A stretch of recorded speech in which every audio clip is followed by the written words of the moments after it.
নমস্কার। ত্রিপুরা সরকারের সঙ্গে সহমতের ভিত্তিতে আমরা ত্রিপুরা নলেজ সিটি গড়ে তুলতে চলেছি।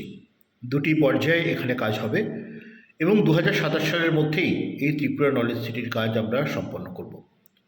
প্রথম পর্যায়ের কাজে ডিজিটাল ইউনিভার্সিটি এবং স্বাস্থ্য সম্বন্ধীয় বিভিন্ন college, medical, nursing, paramedical, pharmacy এবং আয়ুষ এই ধরনের কলেজ গড়ে উঠবে। এবং দ্বিতীয় পর্যায়ে আমরা এখানে বিভিন্ন শিক্ষা প্রতিষ্ঠান, কেজি টু পিজি বিভিন্ন শিক্ষা প্রতিষ্ঠান এখানে গড়ে তুলব।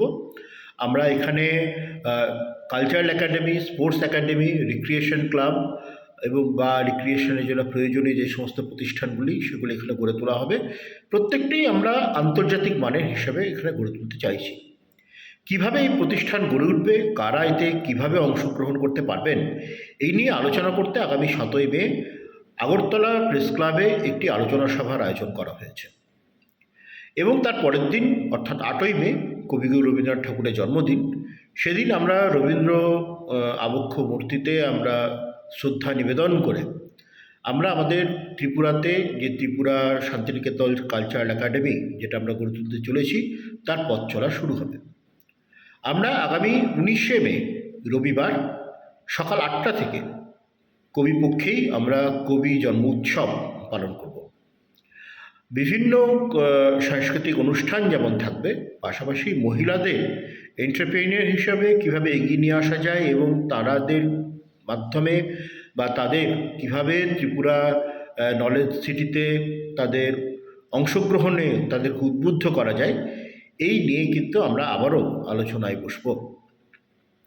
এই অনুষ্ঠানগুলিতে আপনাদের আমরা সাদর আমন্ত্রণ জানাই। পাশাপাশি আপনাদের জানিয়ে রাখি যে এই যে রবীন্দ্র জন্ম উৎসব আমরা পালন করব, এর জন্য এটাকে সর্বাঙ্গীন সুন্দর করতে আজ থেকেই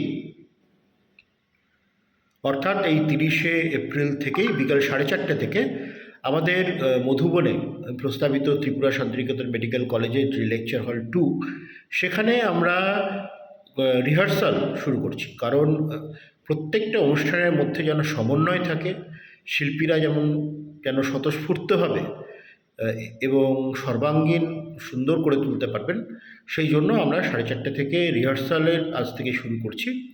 আগ্রহী সকলকে এই রিহার্সালে অংশগ্রহণ করবার জন্য আমরা বিশেষভাবে আবেদন জানাই।